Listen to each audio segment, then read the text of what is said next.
Hi, I want to share with you today a short story written by Lydia Davis, who won the Man Booker International Prize 2013.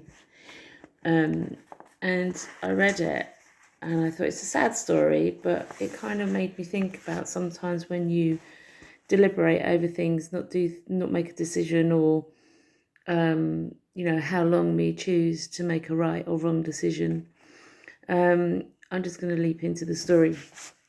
It's called A Story Told to Me by a Friend. A friend of mine told me a sad story the other day about a neighbour of hers. He'd begun a correspondence with a stranger through an online dating service. The friend lived hundreds of miles away in North Carolina.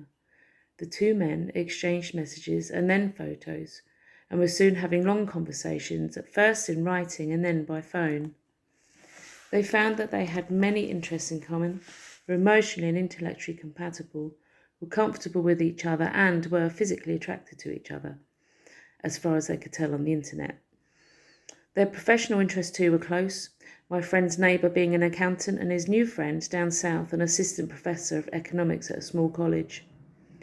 After some months, they seemed to be well and truly in love, and my friend's neighbour was convinced that this was it, as he put it. When some vacation came up, he arranged to fly down south for a few days and meet his internet love.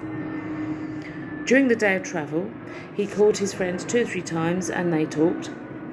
Then he was surprised to receive no answer, nor was his friend at the airport to meet him. After waiting and calling several more times, my friend's neighbour left the airport and went to the address his friend had given him. No one answered when he knocked and rang. Every possibility went through his mind. Here, some parts of the story are missing, but my friend told me that what her neighbour learned was that on the very day, even as he was on his way south, his internet friend had died of a heart attack while on the phone with his doctor. The traveller, having learned this either from the man's neighbour or from the police, had made his way to the local morgue. He had been allowed to view his internet friend, and so it was here, face to face with a dead man, that he first laid eyes on the one who, he had been convinced, was to have been his companion for life.